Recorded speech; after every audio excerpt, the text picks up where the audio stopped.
Bismillahirrahmanirrahim. Nazreen, Assalamu alaikum. I am Mushtaq Shamim and you are watching BBC Budgam Broadcasting Channel. BBC देखने वाले सभी नाजरीन और viewers का खैर मकदम है। पेश खिदमत है हमारा सिलसिलावार सेगमेंट काउंटर एनकाउंटर। आइए नाजरीन देखते हैं इस खूबसूरत और दिलचस्प सेगमेंट का ये ताज़ा शुमारा काउंटर एनकाउंटर। आइए नाजरीन पहले ये वीडियो क्लिप देख लेते हैं, फिर प्रोग्राम के उस पार इस वीडियो क्लिप पर मज़ीद चर्चा करने की कोशिश कर लेते हैं। आइए देखते हैं। Yeah, the first thing our chief minister Omar Abdullah साहब उन्होंने ये कहा कि हम सारे नेसेसरी अरेंजमेंट्स करेंगे अपने बच्चों को वापस लाने के लिए। तो जब हम दिल्ली पहुंचे वहाँ से स्टेट गवर्नमेंट का काम था हमें कश्मीर तक लाने के लिए। एंड हमें लगा था जैसे सब स्टेट्स का हो रहा है, जैसे महाराष्ट्र के कुछ बच्चे थे हमारे पास, उनके रिप्रेजेंटेटिव्स आए हुए थे, तो उनको बोला गया आप पहले होटल में रेस्ट कीजिए और शाम को आपकी फ़्लाइट्स की टिकट्स बुकड है और शाम को आप महाराष्ट्र चले जाएंगे। हमें लगा कि हमारे साथ भी ऐसा कुछ होगा, बट हमें बोला गया आपके लिए बाहर बसेज है। हमें लगा चलो बसेज भी होंगी, it will be like Dulux bus or something like that. We saw SRTC buses. I can show you the video. उन buses की हालत क्या है। हम 4 दिन से कंटिन्यू ट्रैवल कर रहे हैं, तो ये कैसे पॉसिबल था कि हम उस बस में फिर से ट्रैवल करेंगे। तो मैं चीफ मिनिस्टर साहब को ये पूछना चाहूँगी कि अगर उनके खुद के बच्चे इस कंडीशन में होते, वो 4 दिन ऐसे आए होते, 4 दिन ऐसे ट्रैवल करके आए होते, तो क्या वो उनके लिए भी सेम बसेस भेजते? We just need an answer for that. Every Kashmiri student. When we talk about the other side of story, like आपने क्या खुद ही manage किया उसके बाद flights? Yeah. When we waited there, we were waiting for them.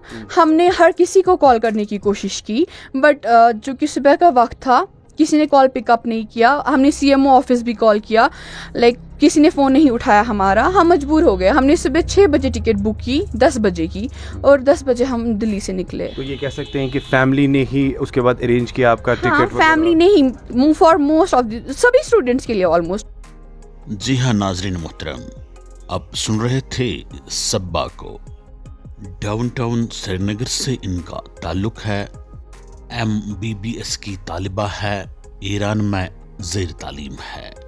नाज़रीन मोहतरम, जैसा कि आपको मालूम ही है कि ईरान में इस वक्त जंग जारी है और इस जंगी सूरत हाल को पेश नज़र रखते हुए ईरान में कायम मुख्तलिफ मेडिकल कॉलेजों और दूसरे कॉलेजों ने फ़ैसला किया है कि फ़िलहाल जो भी इनके मुल्क में दूसरे मुल्कों के बच्चे ज़ेर तालीम हैं उनको इवैक्यूएट किया जाए।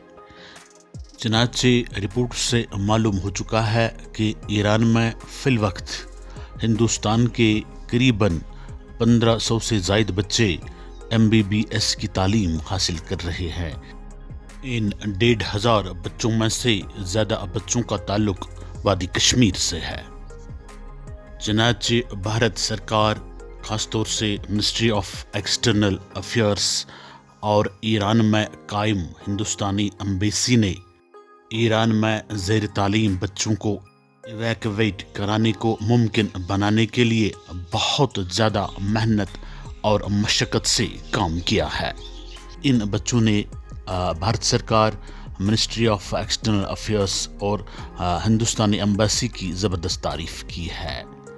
चनाचे जंग ज़दा मुल्क ईरान से बच्चों को या किसी और को निकालना इतना आसान नहीं है, क्योंकि ईरान की सभी एयरबेसिस और एयरपोर्ट फ़िलहाल बंद है।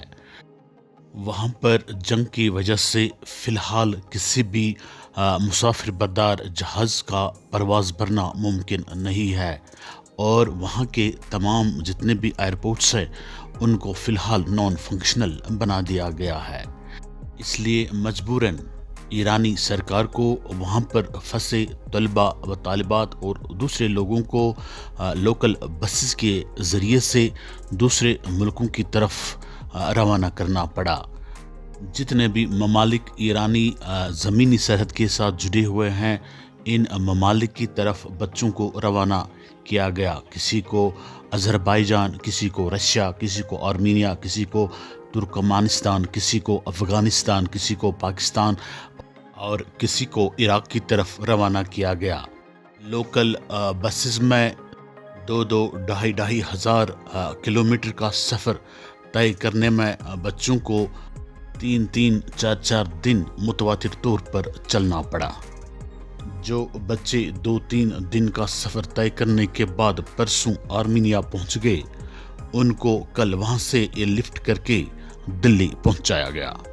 जो बच्चे अभी महवे सफ़र हैं, इंशाअल्लाह ताला वो भी 2-3 दिनों के अंदर अंदर दिल्ली पहुंच जाएंगे।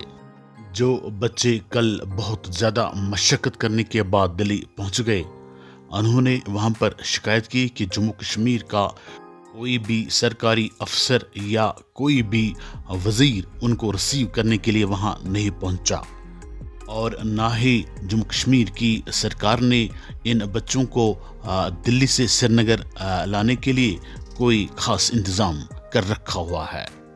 जबकि हिंदुस्तान की बाकी मानदा रियासती सरकारों ने अपने नुमाइंदों को दिल्ली रवाना किया था और उन्होंने अपने बच्चों को वहाँ पर रिसीव किया और बाद में वो इन बच्चों को जहाज़ में बिठाकर अपने साथ लेके गए।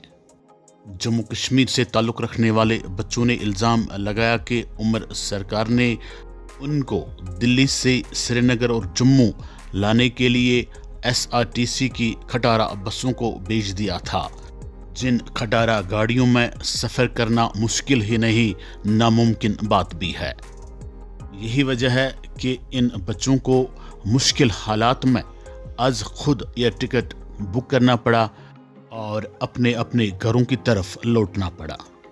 इस गफलत शारी को लेकर जम्मू कश्मीर के बड़े बड़े सियासतदानों ने उमर सरकार को हदफ़े तनकीद बनाया। इन लीडरों में PDF के सरबराह जनाब हकीम मोहम्मद यासीन का नाम काबिल ज़िक्र है। मैं मुश्ताक शमीम ज़ाती तौर पर एक सहाफ़ी की हैसियत से, एक सोशो पॉलिटिकल एक्टिविस्ट की हैसियत से और बतौर ख़ास एक पेरेंट की हैसियत से उमर सरकार की इस नाकिस कारकर्दगी और नाकिस पॉलिसी की ज़ोरदार अल्फाज में मज़म्मत करता हूँ। मैं उम्मीद जाहिर करता हूँ कि जो बाकी मानदा बच्चे 2-3 दिनों के अंदर अंदर दिल्ली पहुँचने वाले हैं, उमर सरकार उनको दिल्ली से जम्मू और श्रीनगर पहुँचाने के लिए एयर टिकट्स का इंतज़ाम करे, ताकि इन बच्चों को अपने अपने घरों तक पहुँचने में मज़ीद परेशानी और मुश्किलात का सामना ना करना पड़े। शुक्रिया नाजरीन, BBC के साथ बने रहने के लिए आपका बहुत बहुत शुक्रिया। Thanks for watching BBC।